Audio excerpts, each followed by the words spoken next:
Good morning, afternoon, evening to all of you. Welcome to today's webinar, Navigating Food Security Nexus, Commodity Prices, Inflation and Exchange Rates. My name is Monika Tothova. I'm a senior economist in the Food and Agriculture Organization of the United Nations, and I also serve as a secretary of the Agriculture Market Information System, so-called AMIS.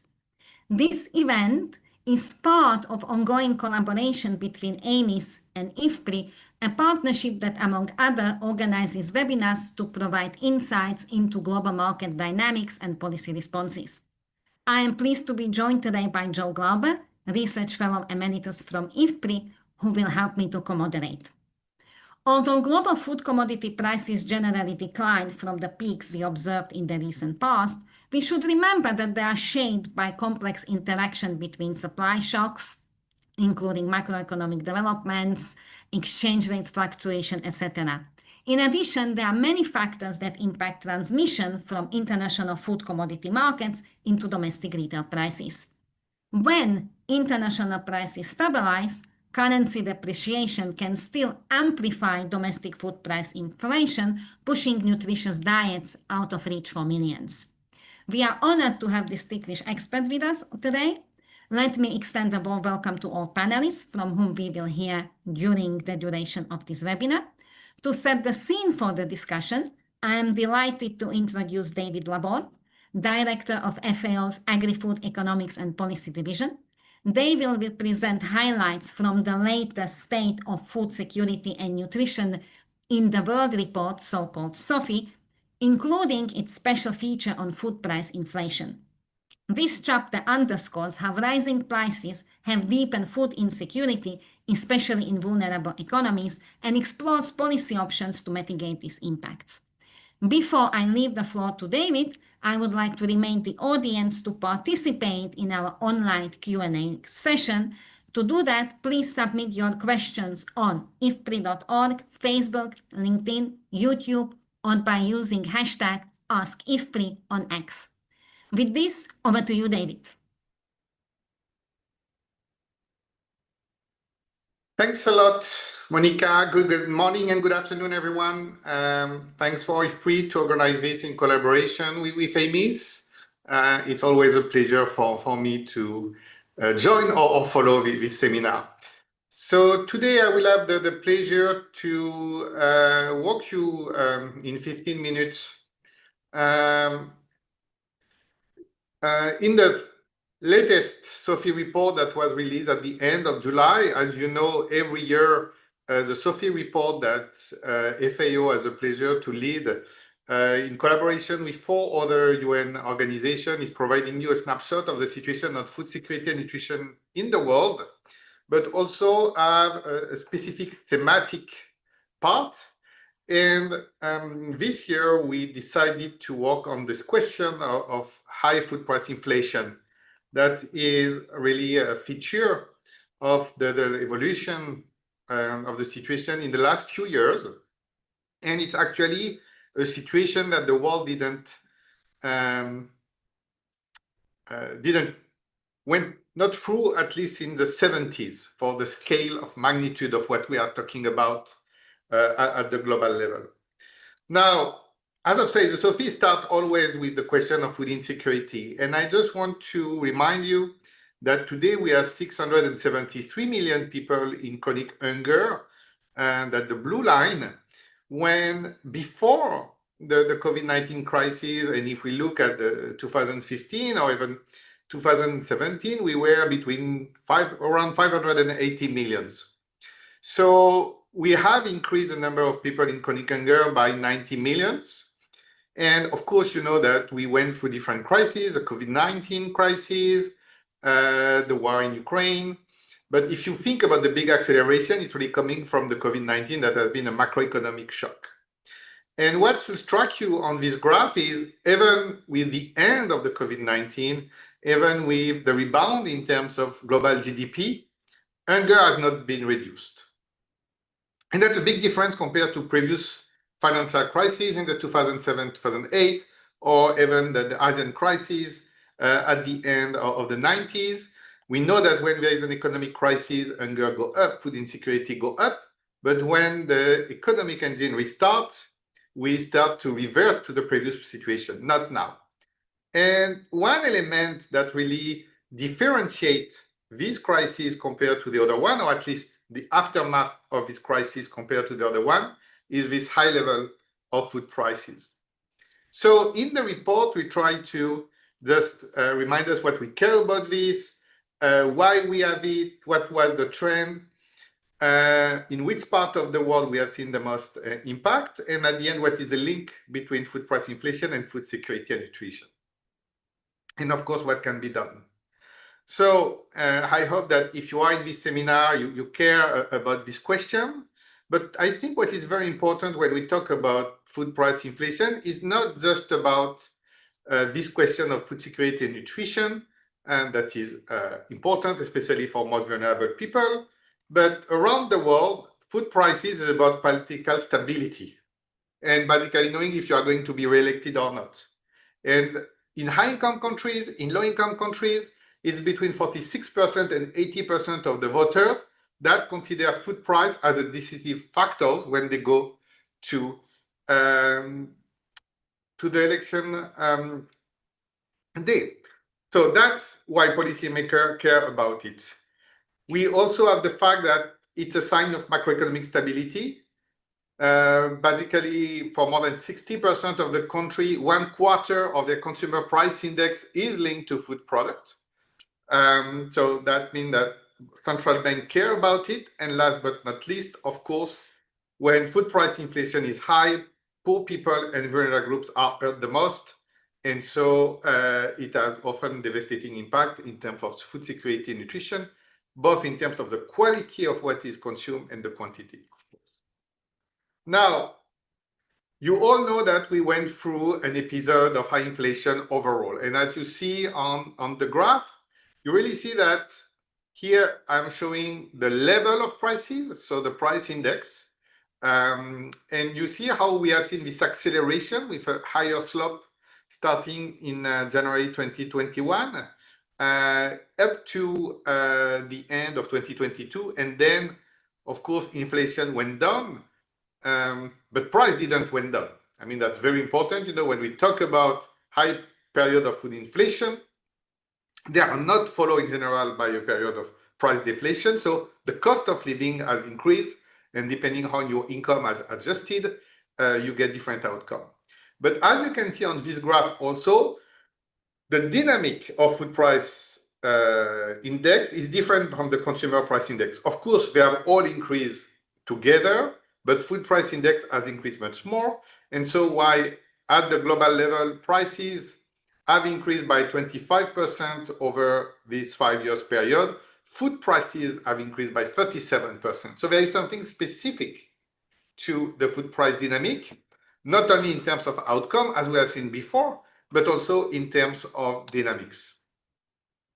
And starting from this relatively usual low level of inflation in 2020, we have seen the spike of food price inflation reaching 13.6% by end of 2022, when the overall inflation was reaching at the global level a bit less than 10% a few months before.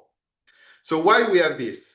There is demand-driven factors, supply-driven factors, some international trade and macroeconomic factors, and of course, monetary creation. So during COVID-19, we really pumped a lot of fiscal support to support the economies, literally, when actually production was not following. And when we reopened the economy at the end of the pandemic, we had a surge in demand. At the same time, we have seen value chain impacted by COVID-19 becoming less efficient. Then we have seen rising energy prices, starting before the war in Ukraine, but accelerating during the war, and a few extreme events that, especially in 2020, 2021, have depleted, have hurt global production and actually lead to a low use to stock ratio of cereals by the end of 2021.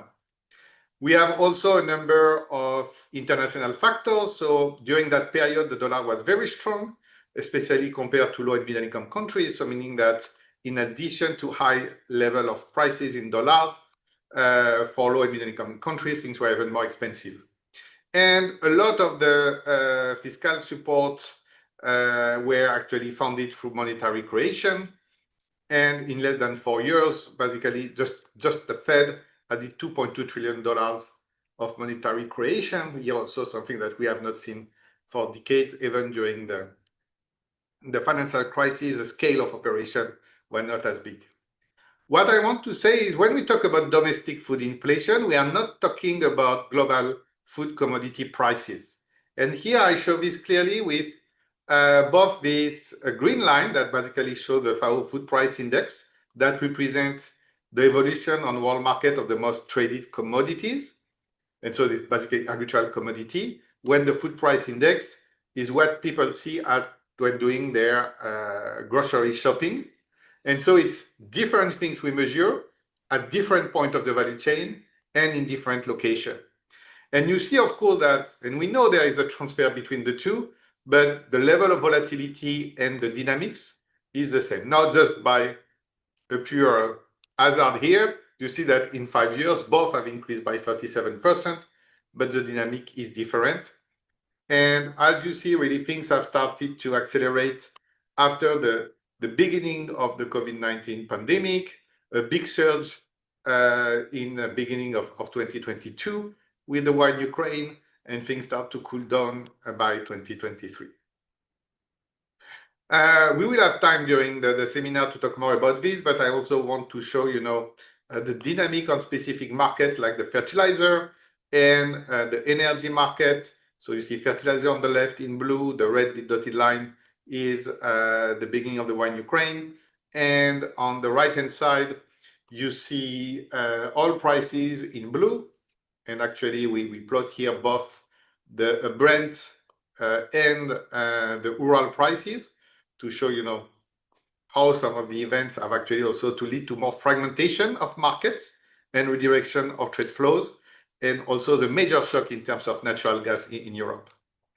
And why we are talking about this is actually in the SOFI report, we have tried to look about, and using some econometric model, what is really this impact on some specific shock on agricultural commodity market globally and on energy market globally into the food inflation.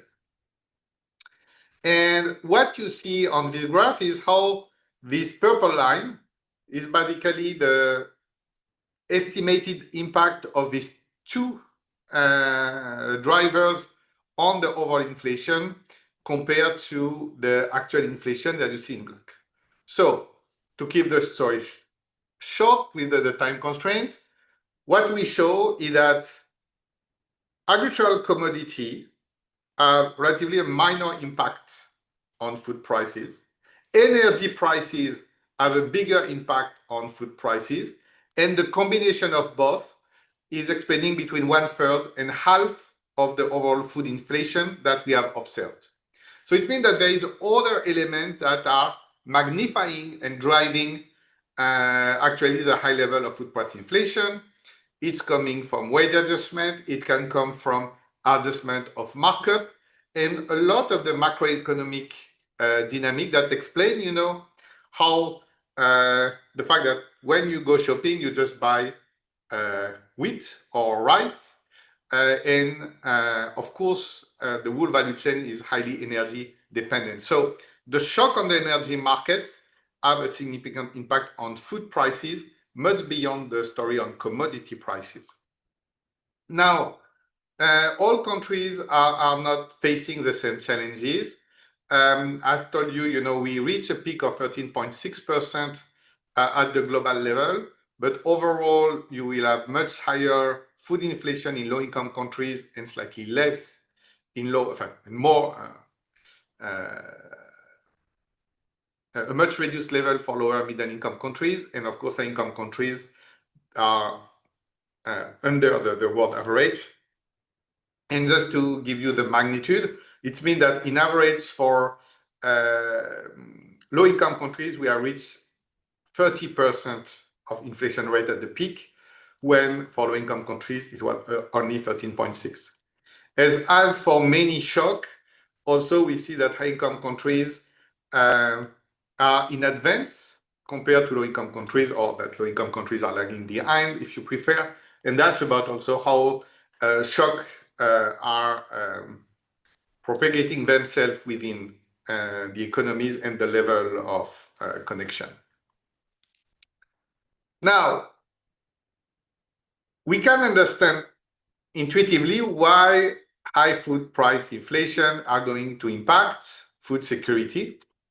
And as you see in this graph, for different group of countries, you can see that in purple, for example, for low-income countries, food insecurity has increased and food price inflation has also food price inflation has also accelerating during that period. But you can see that, for instance, even in upper middle income countries, we may have seen a decrease on food security while prices were still increasing.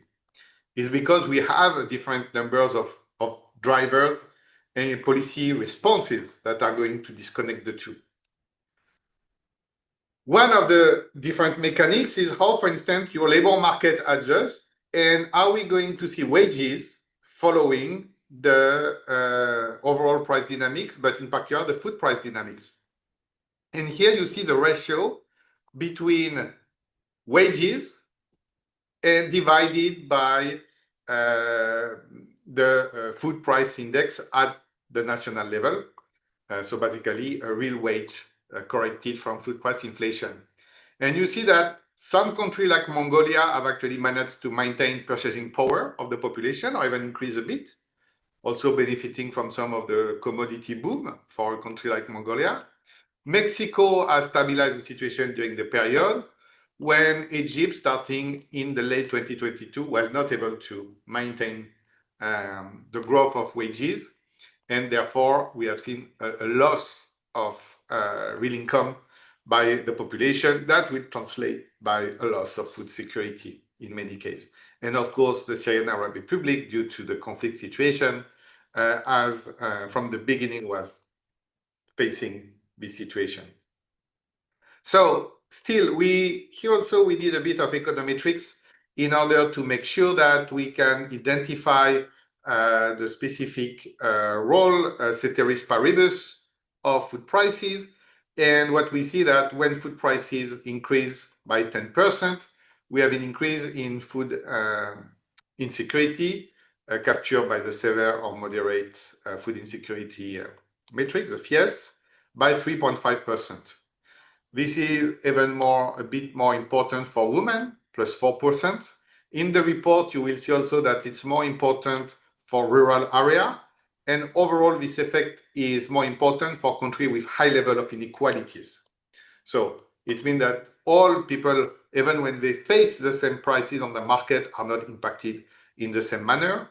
And in highly unequal countries, the outcome is worse in terms of food security. And also we show that for kids and children under 5, there is a stronger effect here. A 10% food price increase is translated in 5.5% increase in severe wasting. Now, and to start to move to my conclusion, we have also looked in the report to the policy response. And we had a number of key drivers that have been triggering the increase in food prices. But then you need different policy response, sometimes for the good or for the bad, that may translate it into a more widespread macroeconomic story. If you start to create a lot of monetary mass, you will just fuel inflation. If you start to have large-scale fiscal support, including very large-scale food subsidies or energy subsidies, you just continue to boost demand and you fuel inflation. If your trade policy becomes restrictive or uncoordinated, you are going to contribute to more food inflation, if not at home, abroad. So really the point is to make sure we design the policy properly with the right targeting, the time-limited manner, the coordination of policy instruments between the fiscal and budgetary solution and the monetary one. And of course, trade, for instance, trade solutions have to be coordinated. But even monetary policy have to be coordinated between central bank. And that actually can stabilize food prices and make sure we still have economic growth and a real growth in income, or in income, a growth in real income. And that's what delivers the things. But overall, also, we need to, this is what can be done in the crisis, but maintaining long-term investment to make the system more productive, more resilient, is a good way to protect from the future. Now, just to illustrate, on the left-hand side, you see how we have seen this surge of social protection measure. And thanks to the World Bank, we have a very good data set on that. And that really helped to protect the poor. But sometimes some of these programs were, I would say, not optimal in terms of design and have led to a very high fiscal cost. High fiscal cost can mean high deficit, public deficit. And for low and middle income countries, high public deficits were also meaning high level of debt. High level of debt means loss of confidence by the capital markets, and so was contributing to depreciation of their currency that was feeding itself imported inflation. Maybe for AMIS, what we see in the middle of the screen is even more relevant in the sense that we have seen still people using trade policy measure, export restriction, trying to control their inflation. It has not really worked, but the good news is that we have seen less measure and measure that was shorter in terms. What you see on the graph is average duration of some of these trade policy measure. So compared to previous crises, we see a reduction in time.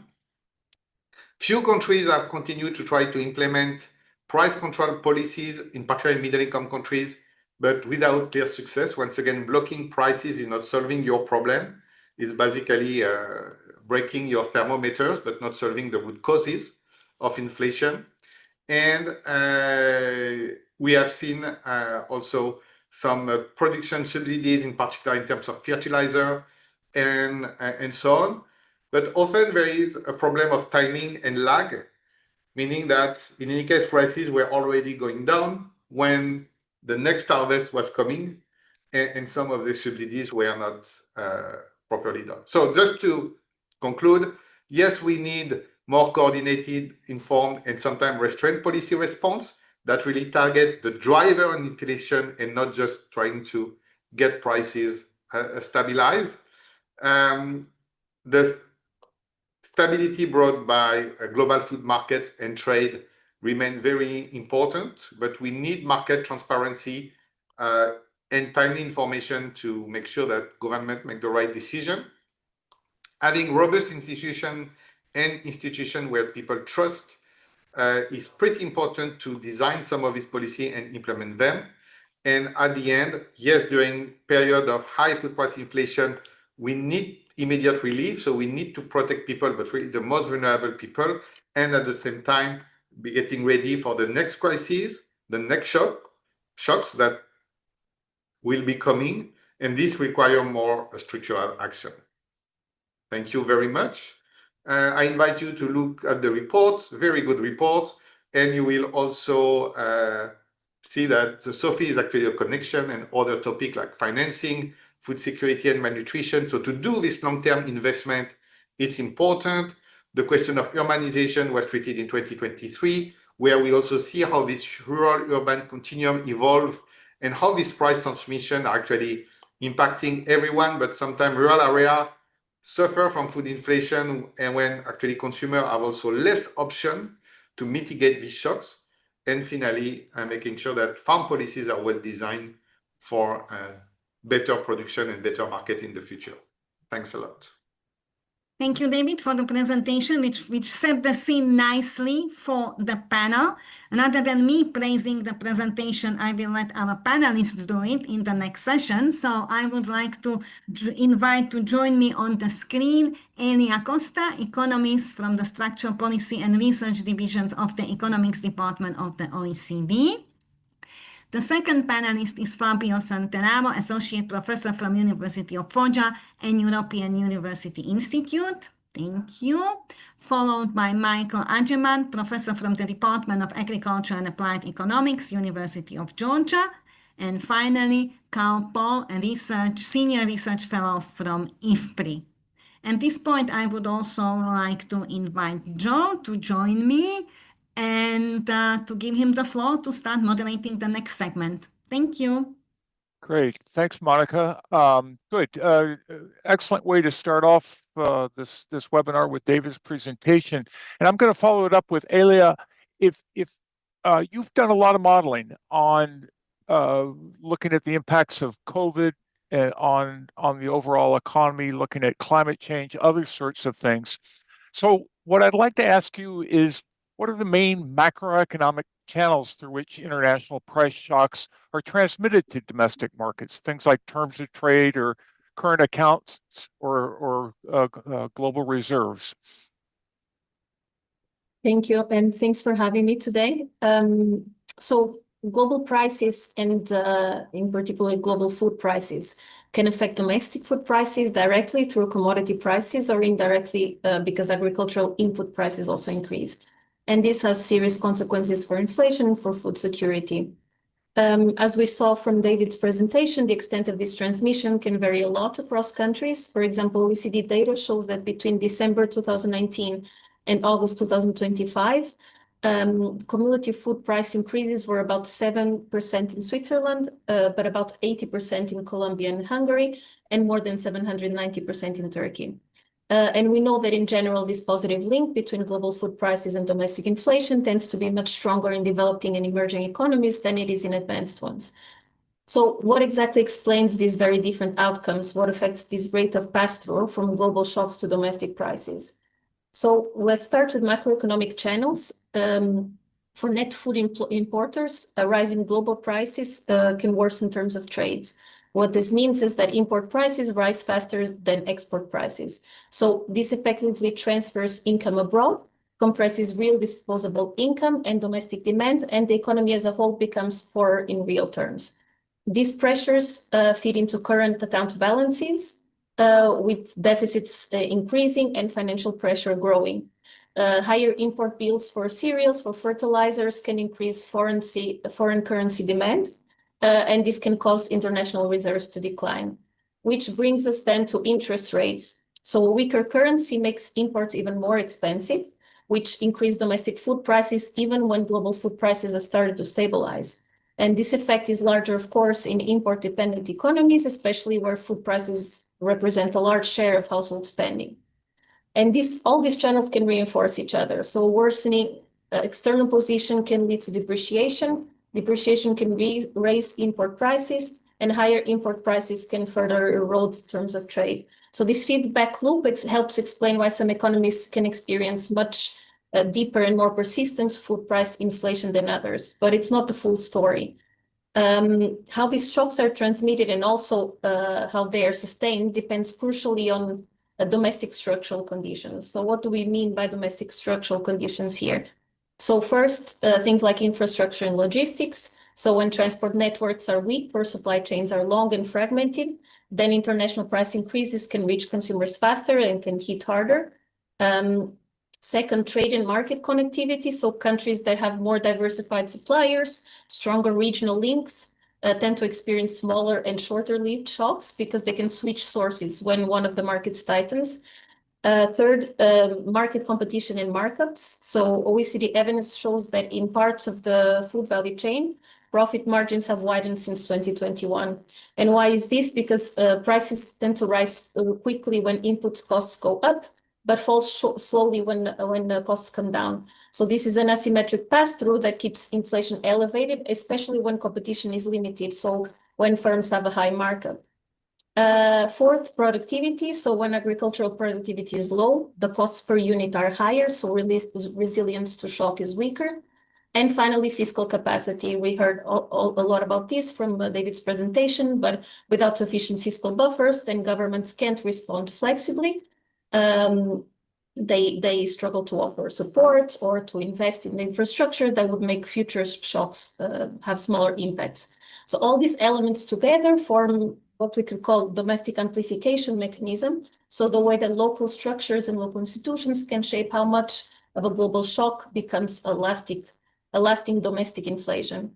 And on top of these economic factors, because as you said, I work a lot in climate change, extreme weather events like droughts, floods, extreme heat can exacerbate food price volatility because they compress domestic production, which makes countries more dependent on foreign markets, because they increase the price of agricultural output, and because they disrupt supply chains. And these issues are only likely to become increasingly more relevant with climate change. So ultimately, the transmission of global food prices depends, yes, on macroeconomic factors, but also on the fiscal and structural context that shapes each country's resilience. No, thanks very much. And I am struck, David's in his introduction talked a little bit about the political aspects of all of this and the fact that here in the U.S., food inflation was a very big deal in the last presidential election. In India, food inflation loomed over the general elections there as well, in a lot of places. And so just in terms of sort of the overall the role that policy plays in terms of monetary, fiscal, and structural policy, are there any lessons learned sort of in how to stabilize food price inflation?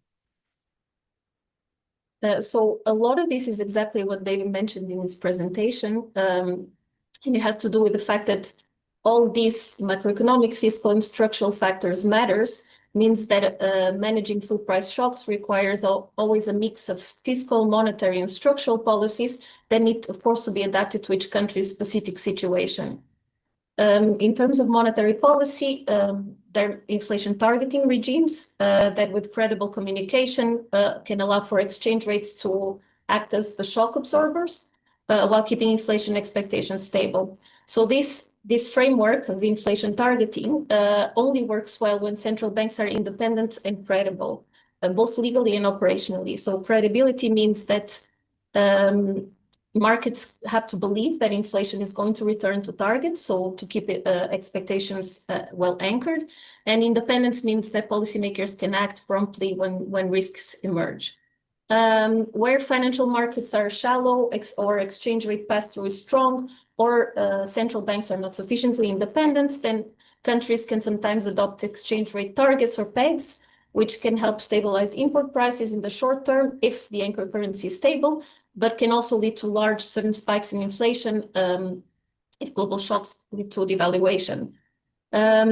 So in small open economies with limited financial debt, sometimes hybrid regimes, for example, inflation targeting, but with occasional foreign exchange interventions, can help smooth volatility and preserve price stability objectives. So then this is on the monetary side, then fiscal policy would complement this by cushioning the social impact of food inflation. So as we heard today, well-targeted and temporary support to vulnerable households can help protect their purchasing power without fueling demand pressures. On the contrary, broad and untargeted subsidies tend to be expensive, to distort incentives, and can contribute to further inflation. And finally, fiscal space is necessary also to sustain productive and climate resilient investment, which brings us finally to structural policies. Structural policies have the capacity to reduce the amplitude of future shocks. So, for example, improving agricultural productivity lowers costs and limits price pass-through. Strengthening competition limits this asymmetric price transmission that I talked about before. And better market transparency can help stabilize expectations and discourage panic behavior. So they all help moderate pass-through and volatility. And at the same time, policies to boost investment in climate adaptation can increase the resilience of food systems to weather shocks. So in the end, the resilience of global food price shocks, resilience to global food price shocks depends less on any one policy lever and more on the coherence of the whole policy framework. And this should be credible, coordinated, and forward-looking. Credible inflation targeting can help anchor expectations, should be coordinated with targeted fiscal policy so that it can cushion vulnerable groups without undermining this monetary credibility, and should be complemented by support to investment in infrastructure or by productivity-enhancing reforms. Great. Thanks very much. Monika, let me turn it back to you. Thank you. I would like to bring Fabio on board now. Fabio, as I said, is an associate professor from the University of Foggia. And so, Fabio, one of the aspects that David mentioned was the relationship between global food commodity prices and the food price inflation, right? Now, I know that you looked at the EU food price inflation, and the results seem to suggest that the agriculture input and energy prices are actually the dominant drivers. While at the same time, you still get these global food commodity prices kind of getting the blame. That's the usual policy narrative. So, how do you interpret this finding or in the context of this policy debate? Over to you. Thank you, Monika. If I may, I would like to share a couple of slides that I prepared that I will probably touch a little bit more than what has been just asked, but I'll keep it short and go straight to the point. Please tell me if you can see them well. All clear, thank you. Okay, so just short, trying to be short on this. So yeah, clearly there are different drivers of inflation, of commodity prices, and therefore of food security. This is just very simple to say that food security is a very complex phenomenon, and of course, FAO does a great job in explaining and reminding us that prices is only one of the components of food security. And clearly, food security is directly affected by the prices. The reason why I presented these slides, I was just thinking about these slides, is that it's clearly not easy to find the right answer to those legitimate questions of how those crises are impacting on food prices. Just very, very quickly, the theory is quite old. I dated this back to the early to like mid-century, last century, but then we can go much back in time, and we all know that basically those dynamics of prices are very much driven by arbitrage, so arbitrage across markets. And this is very important because it's been already mentioned by the other two speakers that there is a difference between like international prices and local prices. So of course, reminding us what the theory says and what we get when we analyze this, it's very important to understand why maybe we may have different answers. Empirically, besides graphical analysis and other descriptive analysis, usually we have had a lot of, and still have a lot of analysis using threshold models, those complicated models that basically recognize something that is very relevant, that trade play a role and cost. So any type of transaction cost play a role. But at the end of the story, everything is done in order to basically address policy questions. So what actually happened when we have trade shocks or when we have crises? I like the picture that I show on the right is from a recent paper, relatively recent paper from Mustafa and colleagues of one of which is Maurizio Canevari, published in Journal of Economic Surveys, that is actually depicting how we have studies in the past 3 decades price transmission. And it's clearly that there are several dimensions that should be considered. So going to the evidence that we have recently found in this paper, John Twigg, Lucas Corner, and Thomas Balezantis, we actually studied the inflation in EU prices, and what we found is first that there is a clear dichotomy between input cost and international price. What we found is that input costs, so input, any type of input, including the fertilizer that has been already mentioned by David, they play a much higher role, or at least they had a much higher role vis-a-vis the international prices. And this is a very important implication. So let me just talk about the implication. The first one is really the level of engagement or regulatory interventions that we may want to have. Should it be like subnational or international? I think this is very important because not all commodities, not all market need to be or can actually be regulated or can moderated in the same way. This has come very sharp in our paper. And the second one is something that we have been discussing, still discussing in EU a lot, about critical dependency versus strategic autonomy. That is kind of connected what I just said before. So part of this food price inflation depends on where you are importing, if you are importing, and how much you are importing. In particular, the crisis that we've just seen, like the COVID and Ukraine-Russia war, has just reminded us, that relying on a few countries and importing a massive amount of product from that is not a good thing. And this is, just comes straight forward from our paper as well.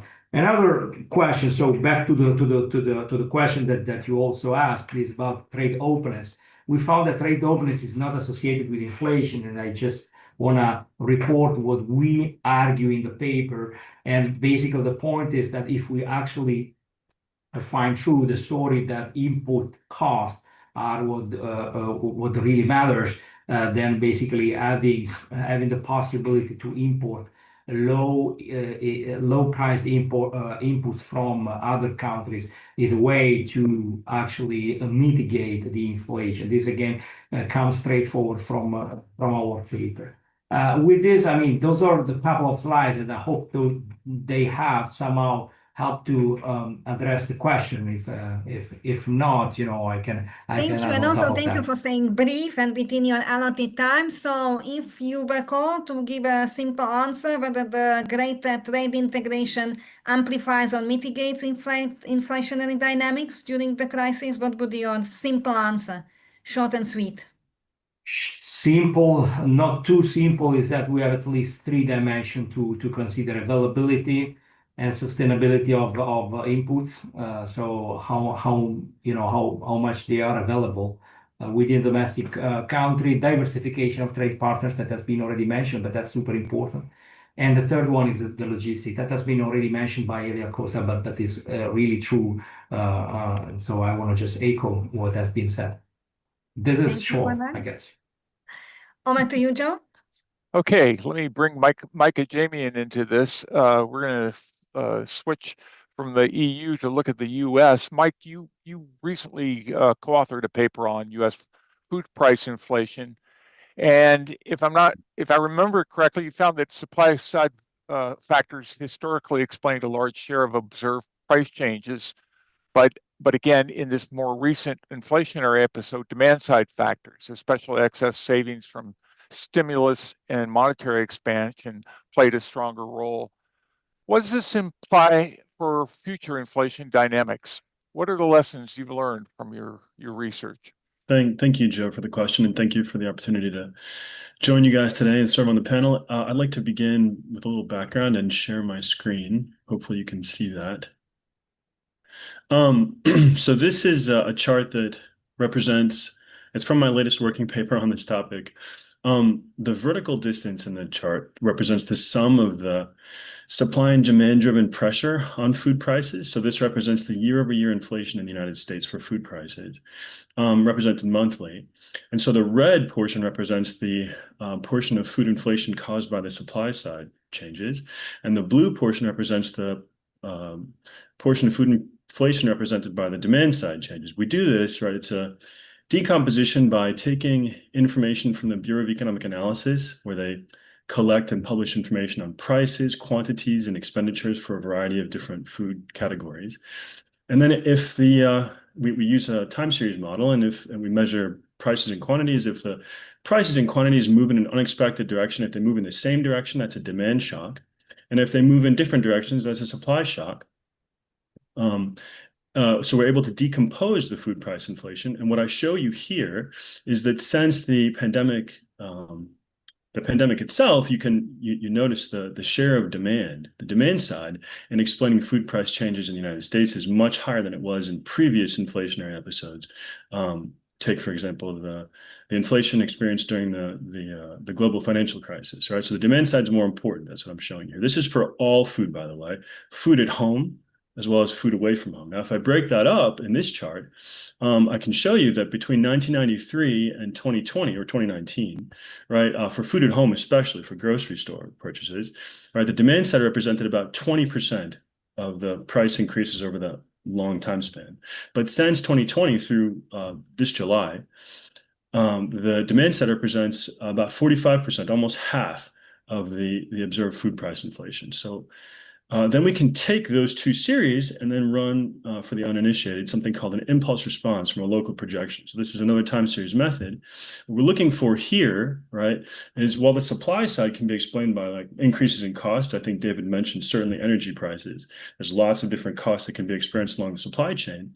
On the demand side, what we're trying to do is figure out, why is it the demand side is moving around and what is causing that demand shift that's increasing food prices? Well, certainly like David mentioned, right, monetary expansion, which is the opposite of monetary tightening in this slide, right? If I expand the money supply, then I expect on this right panel, the price of food at home and the price of food service, which is food away from home, to increase after a lag.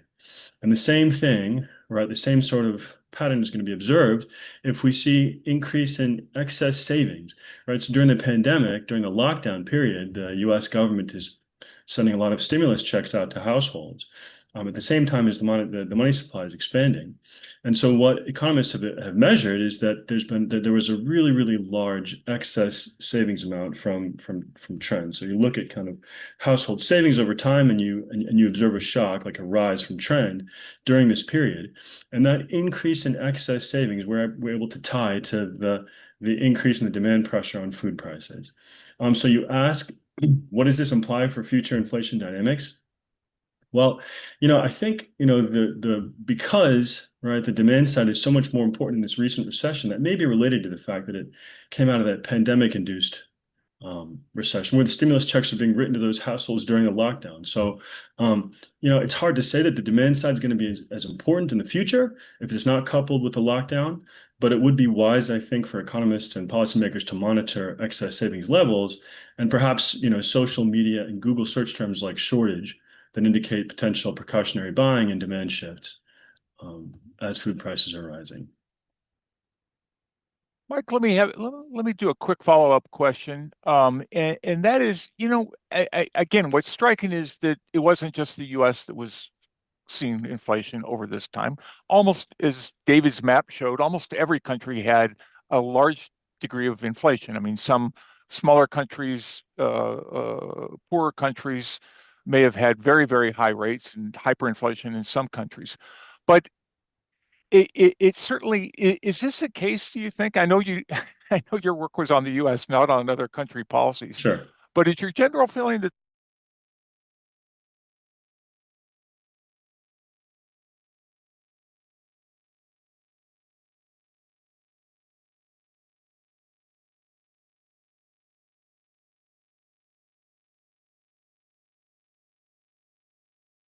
we have expansionary policies during a lockdown? I think that's really the point that I'm trying to make in my research, which is you have this demand curve shift or the increase, at least in the US, of the role of the demand side on food prices. And what explains that? It seems to me like it's the obvious culprit is, as David mentioned, maybe monetary expansion and fiscal policies at the same time as this lockdown is in place. So I think because everybody experienced that same lockdown, even if the policies aren't the same, I think we did have expansionary policies across the globe, and that probably explains why we observe what we do.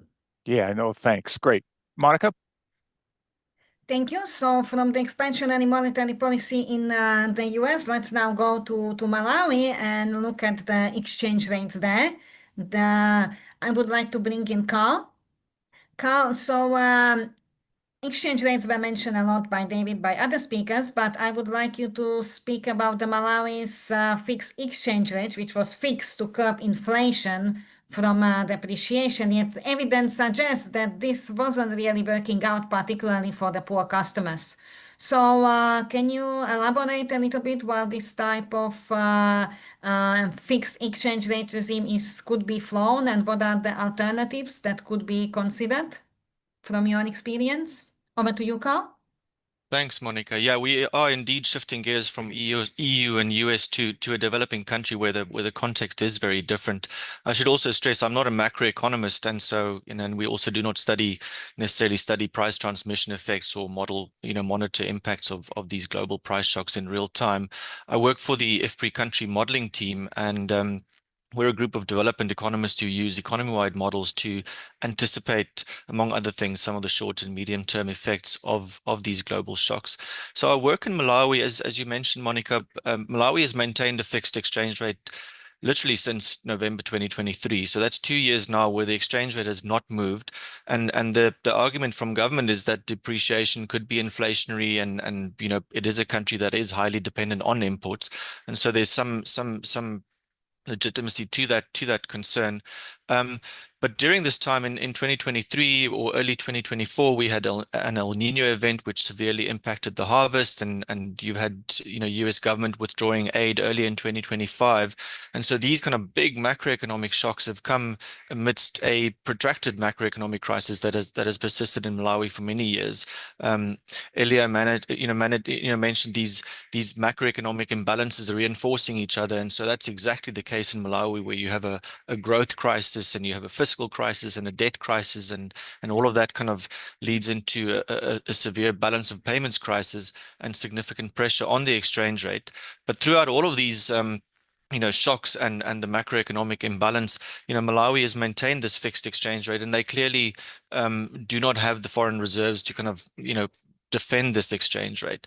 And so what has happened, we've seen a parallel market develop where the currency is currently trading at a premium of about 150%. So the only way to access foreign exchange to import is to buy that foreign exchange at the parallel rate. There's some exceptions. So government brings in fuel, for example, at the official rate. So that's effectively subsidized in the local economy. But everything else that is imported is priced at this parallel rate, which is trading at a premium of 150%.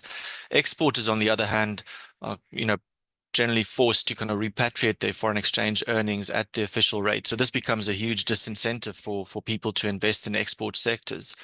So using our economy-wide model, our analysis showed that, with the devaluation of around 75% or thereabouts, you could probably eliminate the parallel exchange market.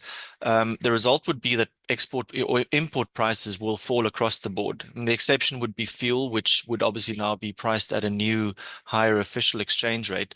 But the benefits in terms of consumer price, overall consumer prices, the benefits of lower import prices really outweigh the increased cost of fuel.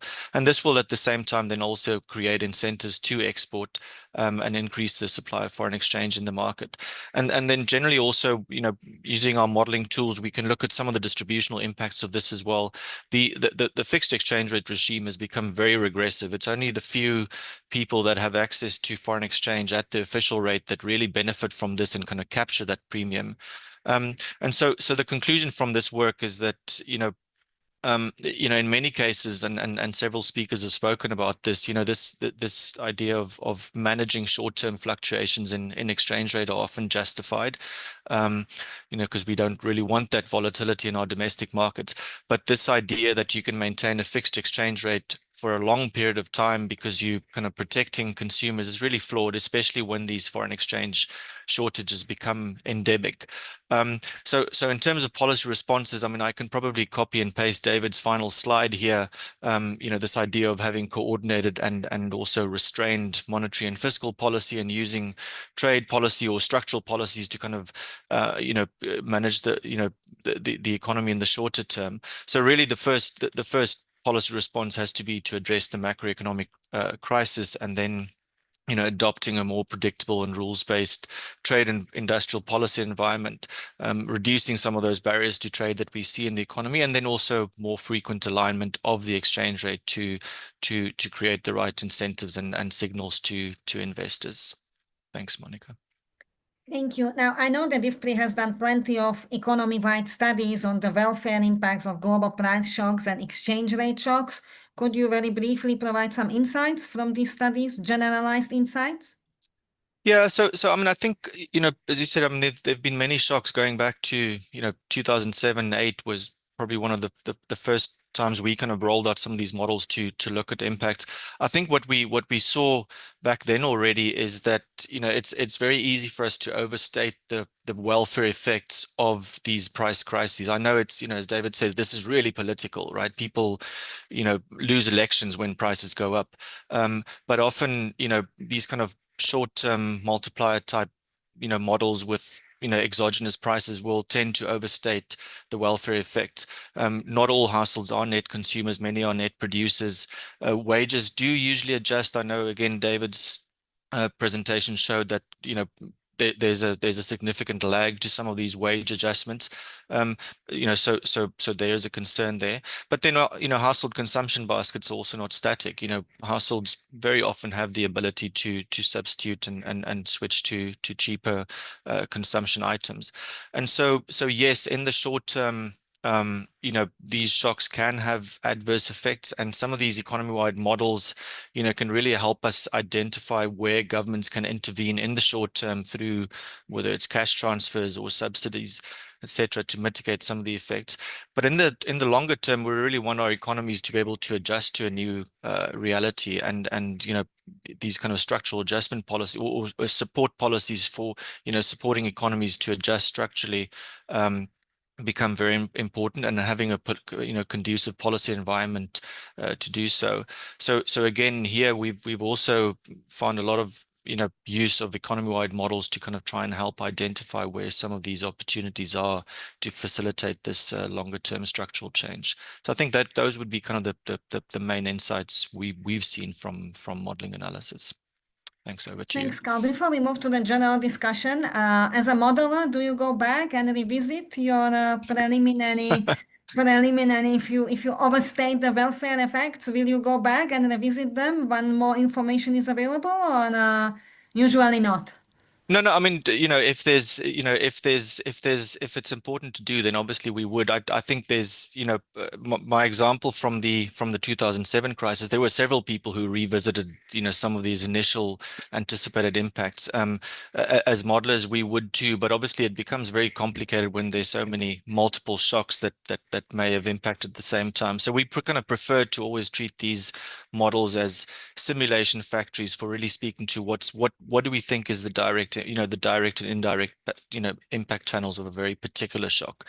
And then we'll leave it to the ex post guys to kind of look back and try and explain what happened. But yes, I mean, model validation is important. So we do from time to time do some backcasting work, etc. Thank you. So, Joe, if you agree, let's move to the session, to the general discussion with the questions that the public has been sending us. Please do submit more questions on the IFPRI.org, Facebook, LinkedIn, YouTube, or using the hashtag #AskIFPRI on X. So I would like to invite David to join us for the next segment, and over to you, Joe. Sure. No, this is great. And we already have some good questions. So I'm going to start with them. And David, since you got off the hook and weren't asked any questions, I'm going to ask this one of you, but if others would like to answer as well, that's great. But this is a question that came in, and you hear this a lot, I think, in talking, whenever we're talking about food inflation in particular, I think, and certainly over my career during bouts of food inflation, I always get this question, and that's the concern that price gouging by large market players have been contributing to inflation. So you either have these, you know, collusion or other things really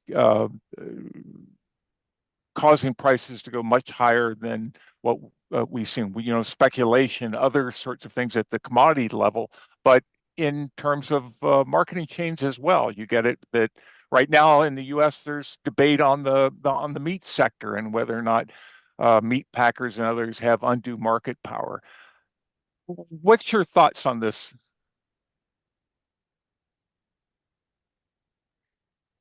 David, that one's for you. Yes, no. I was hoping that someone will take it. No, I mean, here what we see that, yes, we have some market where we have seen some dominant position, but not what is important is often not in the most advanced economies. Sometimes, as you say, Joe, we have this discussion in Europe or in the US. But what we see is a lot of monopolistic or even monopoly competition in smaller markets, in low and middle income countries, from the input market up to the output markets. So that's where, market transparency is important. Be able to follow prices. I mean, the European Union has also implemented their most ambitious observatory on agricultural prices, but that cover input price, farm gate price, and price at the consumer level. So that helps, to see this evolution. The last point I want to make, because sometimes, yes, we have observed some higher markup in the 1 year following, for example, the end of the pandemic. But it was also to restore profit margins. I mean, some companies have lost money during COVID-19.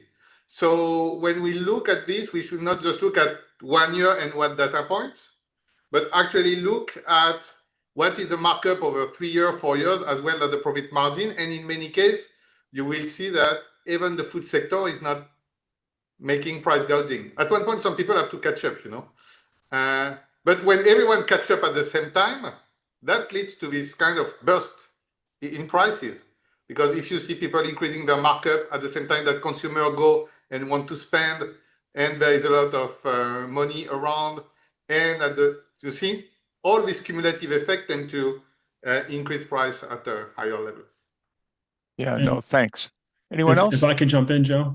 Sure, absolutely. Yeah, thanks. I think as a general point, prices carry a lot of information. And so if we put in place, policymakers have to be careful. If they put price gouging rules in place, and they set prices too low for the market, then that can cause a shortage at exactly the wrong time. When prices should kind of guide more resources into a market if there's a cap, and that can actually prevent the market from finding the equilibrium. Yeah, I think Karl just gave a great example of that in his presentation. Monika? Yes, so let's now move to a more macro-related environment. We have questions coming in that are more for, let's say, Helia would be a good candidate to take a first stab, and I invite whoever wants to contribute to the discussion, just please let it known. So there is a question about the pass-through when money supply is endogenous. This has been a case in several net food importing developing countries, which have neither flexible currencies nor inflation targeting schemes. So if somebody can talk about the pass-through when the money supply is endogenous. Anya, would you like to, with your credential, take a first step? Thanks. Well, I'm not sure if I understood the question, but if it's about the exchange rate pass-through, we know that it varies a lot, right? In OECD, the Economist 10% appreciation raises food prices by like 2 to 4%. And in emerging markets, it can be 5 to 7%. It can be even more. I think one of my colleagues studied this impact for Africa, and it was around 7%. So it's really much stronger, and it's stronger for imported and processed foods, that imported staples and processed foods that have a lot of import content. And here, again, the degree of competition, transport costs, and monetary credibility can determine how much depreciation feeds through to food prices. In flexible inflation targeting regimes, pass-through tends to be lower because expectations are better anchored than in fixed exchange rate regimes. I'm not sure if this was the question, so if someone else wants to jump in, I'm very happy to. Any takers on the pass-through when money supply is endogenous? If not, we will move to next question. I will ask the next question, and then I pass it over to you, Joe. So how about we stay in the macro? Are there examples of countries adopting rule-based monetary and fiscal policies for price stability during crisis, even if solutions are country-specific?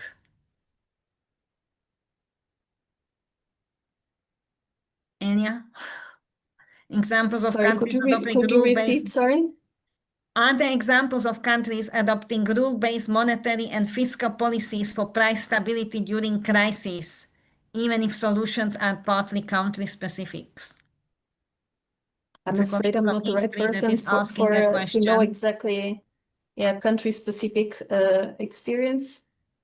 Maybe one of the other panelists knows this. We certainly had some countries that had very low rates of inflation, right? I mean, not all countries had the real high ones. I mean, I think of China, which did have some high inflation very, very briefly, then dropped very quickly back down to 2% or whatever. David, do you have any thoughts on this? Yes, so I mean, here we are at a very interesting nexus, because on one hand, we are talking about economy-wide question, when the central bank is working on its exchange rate, on the monetary mass, it doesn't target the food sector in particular.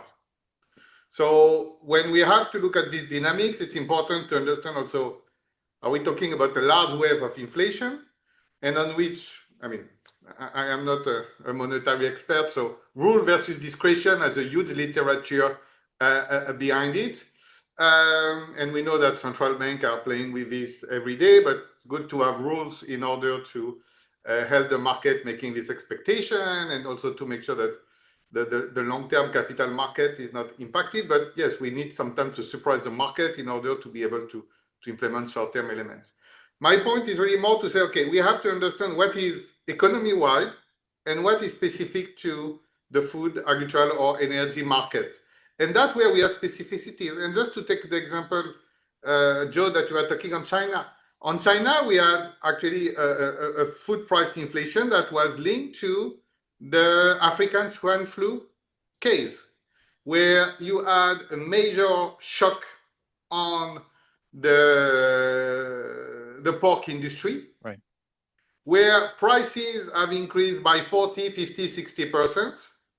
And the pork is still, I think from the top of my head, like 5 or 8% of the overall CPI. So you have a zoonotic disease impacting one agricultural sectors to a magnitude that is actually leading to this macro response. But you are not going to control the interest rate to solve this problem. You see? So that's where, and we have seen actually how some trade response was, where China can import more pork, right, what it means in terms of SPS. So here you see an example of here a localized shock having macroeconomic impact, but leading to solutions that were in other policy field, but really tailored to the origin of the shock. And I think that's what is important here. Yeah, and a big rebuilding of the hog population too in 2020 and 2021. Absolutely. Good. Fabio, who would like to add something? Yeah, I would like to add something. I think David mentioned something that is very relevant, and that's also explained probably why Helia was a bit hesitant to give an answer, because really I think there is a little bit of confusion when we think of macroeconomic policy that can fix very specific issues, like not only the agri-food issues, but sometimes like product-specific issues. So to give an example, when it comes, for instance, to recent crisis, the COVID one and the Ukraine war, I think there were issues in food prices for fruit and vegetables and the cereals, and they have been actually addressed with very different policy. One was a labor shortage, the other one was actually a derogation of trade rules for to import cereals from abroad. And therefore, I think that if we really try to link macroeconomic and monetary policies to the whole agricultural sector, then also zooming in the product level, that is a little bit too much. We're asking too much. So I'll stop here. Thank you. Over to you, Joe, for the next round. Okay. Yeah. Well, there's one question in that one of the readers has, or one of the viewers has put in, that asks about and about high prices, particularly on the agricultural side. And this is less a question about inflation per se, but how households might adapt to inflation. And part of it is the fact that if you're a rural, a farmer, and you're seeing higher prices, that has some impact on farm income. And David, I think we had some work. I'm thinking of work that Will Martin had done and others that talked about this a bit. But can you talk a little about this in terms of how at least higher agricultural prices, particularly in a rural economy, can actually be a mixed blessing in that regard? So yes, first two things. The first one is when we talk about how consumer react, we have to think that, and that was pretty striking during the last episode, is sometimes the price of staple can increase more. And that's actually what we have seen in the last few years. The price of vegetable oil, the price of wheat increased more. But their consumption did not. Because actually households decided to cut on the consumption of actually fruits and vegetables, some dairy products. So, when we look at how consumers adapt, they have some coping mechanism, and where, the substitution effects and the real income effect can differ. Now, on the producer side, and of course, when you talk about smallholder, they have both consumers and producer, and Karl pointed to that already.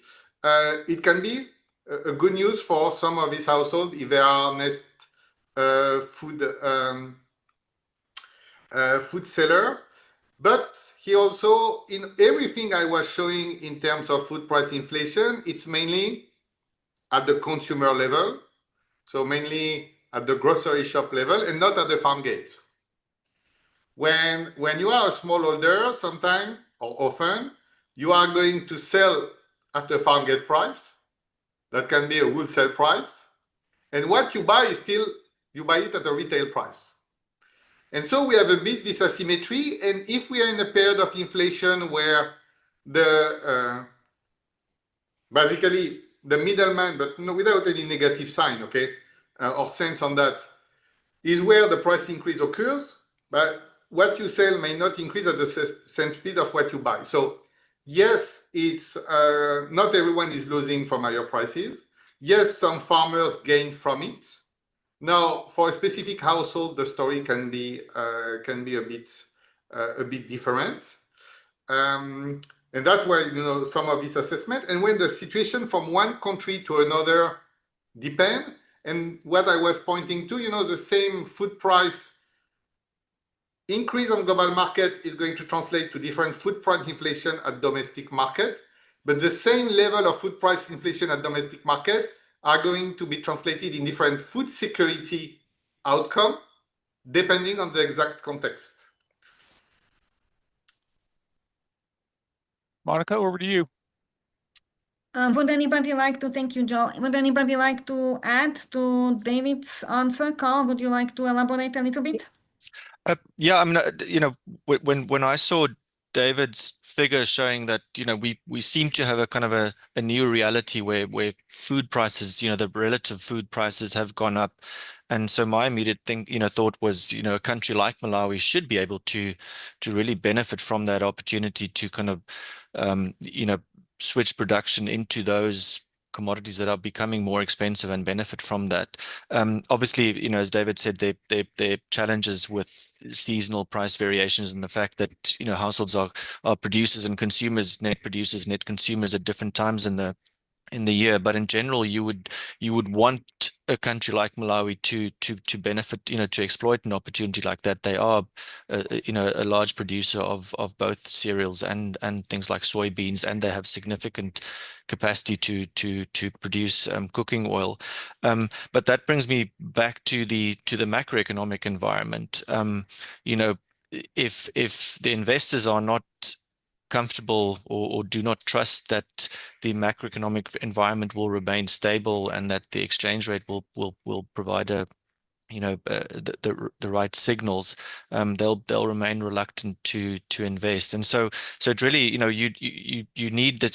Certainly there are some seasonal and short-term issues, and net consumers, net producers that may determine to the extent to which there are some welfare benefits that can arise from this, but the ability of the economy to adjust structurally to these kinds of new realities really depends on having a kind of a more predictable and stable macroeconomic environment. Thank you. Helia, over to you. Can I raise your hand?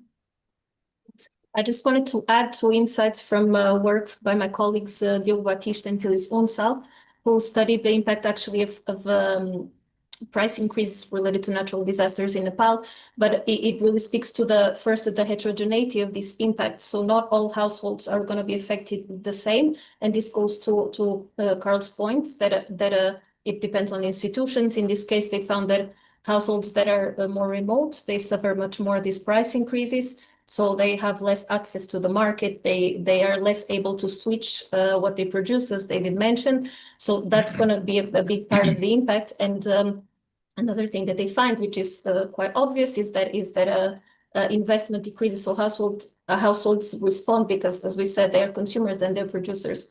So they're instead of stopping to consume so much, they actually decrease their investment, and this can have a lot of negative impacts in terms of future production. So even households that are producers of food, they can really have negative impacts, of course, depending on where they are, how well connected they are to markets, and how much they can still continue to invest. Thank you. I'm reminded that we spoke a lot about the transportation and logistic cost, and it was obvious for everybody to this panel, but perhaps one of you could elaborate on what role do transportation and logistic costs play in shaping domestic food price transmission. Who would like to take that? Well, I may just Fabio, I see you kickstart unmuted this. yourself. Over to you. Yeah, but I mean, it was too easy just to kickstart the discussion. I think this is a very big topic, and at least from my observational point, I see that there is a huge interest in exploring this, especially in Africa. Now, how this impact, I think, is a super clear. Those logistics are basically the major component of the transaction cost. So simply, if we invest, if there are investments on logistics, that's just reducing those transaction costs, and then the arbitrage is just playing its role and making the magic happen. So I'll just stop here because I just wanted to kickstart on this. Maybe someone else could say more on specific investments that are, because there are trillions on this. Monika, let me just jump in real quick, and that would be not just between countries, but I think interregionally as well, right? I mean, I think this whole urban-rural disparity sometimes in food prices and things like that. Yeah. So anyone else want to add something to that? About the role of transportation and logistic costs? If not, we will move to the next question, since we only have about 10 minutes left for the discussion. Let me give one to Mike. And Mike, this gets back to sort of some of the earlier discussions we had on food, fuel, and fertilizer cove movements and prices, and what that means for food security, and if you can talk just a little about that nexus, if you will, with and talk about it in the context of the U.S., but I think we can also maybe have others want to jump in on insofar as developing countries are concerned. So Joe, can you just elaborate? You're asking about the fuel nexus? How food, fuel, and fertilizer prices. We've seen a lot of cove movements. What does that mean for overall inflation? What does that mean for in terms of food prices? Yeah, so certainly fuel costs play a large role. We just talked about the role of potentially transportation and logistics. You have to move food from the farm gate to the consumer. So that's a cost. And so as those costs increase, you shift the supply curve in, and it makes food prices more expensive. To the extent that, we also use food in the production of fuel, you're basically exposing food to a more inelastic demand, then you can also raise the price of fuel or food. Here in the United States, we use about a third of the corn that we grow. We put it into our gasoline tanks in the form of ethanol. And so a lot of the policies I think that we engage in around the world, certainly in the United States, work to limit the available supply of food to the population, right? So that's certainly one of them, right? If we take the corn that we're growing and rather than feeding it to cattle and making beef, instead, if we go ahead and try to use it to power our vehicles, that's going to raise the price of food. In fact, a lot of research has shown that, all else equal. So if we're doing that at the same time, and energy prices and food prices increasing, like you say, they co-move. If we're doing that and not also investing in agricultural R&D, right, then I think what that ends up doing is it just kind of shifts that supply curve in. And so we've been talking about, certainly in my work, I've focused on the demand side of the recent food price inflation, but we also have policies that limit the access to available agricultural inputs, right? It raises the price of agricultural inputs that end up raising food prices in the end too. Yeah, no, thanks. And certainly if you think of the price increases that we saw in 2007-8, that as you say, were different than what this bout that we've seen most recently.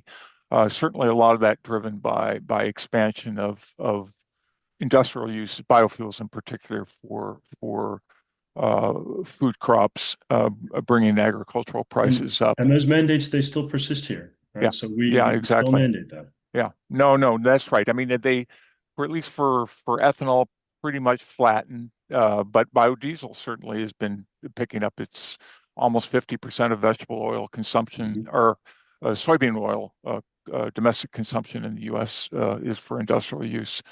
Anyone else want to jump in? Maybe 2 points. One is on this question of competition. We have seen that the supply was able to answer these different needs. But so for me, the competition is less on the downstream market, for example, between food and fuel, than on the competition on the input markets. The land that we put in cultivation, the impact on land rents, the fertilizer we use to produce ethanol indirectly for corn is fertilizer not available for the other things. Because the fact that you have competition on corn between cattle, human consumption fuel, we have seen also how the corn production was able to scale up quickly nowadays, including in India, But the competition for the resources we need to produce this, water, land, inputs, is something that we really have to look at. And at the end, how some of this is translated into higher land cost, higher land rents, and that increase the cost of production on the long run. The other point I want to make is we have new things on the horizon. The energy sector is looking at ammonia as a low emission fuel, for instance. And if we really want, for example, to shift the maritime transportation, so you see, that's where the logistic is going to kick in again. To decarbonize and use ammonia at scale, that will be a problem for producing fertilizer and urea. So this is all this nexus between energy, food, fuel, commodity, and transportation that we have to be careful about. And just to link to my presentation, I was saying, the last big episode of inflation we have seen was in the 70s, where we get an energy shock, major energy shock, when we get also conflict, when we add some export restriction, including from large soybean producers, for instance. So we have seen already a mix of geopolitical tension, disputable trade response, energy shock, and also extreme weather event. In the 70s, we tried to solve it. We tried to get better investment in agriculture with the creation of IFPRI. we get the creation of the CGIR. We try to come with a more cooperative outcome that have protected us for 20, 30 years. Today, we are in another situation where we need more cooperation. We need to make sure that we have the right instrument to deal with that. But where the overall tension on access to natural resources and the climate crisis is making even more challenging some of the choice we have to make. So, how we come with a bit of an updated architecture to deal with that, because more shocks are coming. And to which extent these shocks translate in episode of food price inflation that have political implication, that can become the new normal if we are not careful enough. So just to stop on an optimistic note. Thank you. Anybody else would like to add to it, or we move on to the next question? Seeing no hands. Micah, there is a very specific question for you coming online. Within the demand side factors, beside excess savings, etc., to what extent precautionary demand for commodity stocks played a role? So presumably it is somebody who paid really close attention when you presented. Yeah, fair point. That's not something we've studied specifically up to now, but precautionary demand, right? The idea that, you can, I think certainly from the consumer, right? In the United States, we had a lot of stories when the pandemic hit about people going out to the store and buying a lot of toilet paper and paper products and other things, right? Which can, reduce the available supply in the market, especially if you have a supply chain backup. I think when agricultural commodities, it could be the case too. We haven't studied precautionary demand, the specific role of precautionary demand in the analysis that I presented so far, but that is on the demand side. I think, going forward, if economists and policymakers are concerned about that, I think that there are ways we can maybe monitor. Like I said, if you can monitor kind of the excess savings series, but you can also look for maybe Google search, terms. Certainly on the consumer side, if people are Googling, or maybe in social media, if they're writing about, shortage, or the other terms that you can potentially search for, that's one way to kind of monitor, the pulse of the consumer to determine if maybe the demand side is moving, and maybe acting to raise prices. Thank you. We are getting very close to the end of this webinar. So if there are any takers from among the panelists for the last comments on the topic we covered today. If not, we will move to Joe, who will bring us home and Okay, close the great. webinar. Thanks, Monika. No, thanks everyone. This has been a great panel. We're been wanting to do one on inflation for some time now, and I think we really chose well in terms of the panelists. So first, let me thank everyone for agreeing to be on the panel. Thanks, Monika, for doing a great job moderating. And to the production team at IFPRI, Mabel, Chris, and Jared, as usual, you guys do a great job, and the rest of you out there don't see the behind the scenes action on this, but they really do an incredible job keeping us up with the questions that are coming in online. We do have another webinar coming up November 18th, Monika, is that correct? Yes. So that's going to be 9:30 to 11 on Washington time on November 18th. There we're going to do a quarterly review of the commodity markets on grains and oilseeds in particular. We'll look at some of the macroeconomic factors and other things. And in particular, I think of a great deal of interest will be what the impacts of tariffs and other things are having on trade. So stay tuned, and we'll have an announcements out on that shortly. So hope to I know I'll see Monika back for that one, but in the meantime, again, thanks to everyone for attending.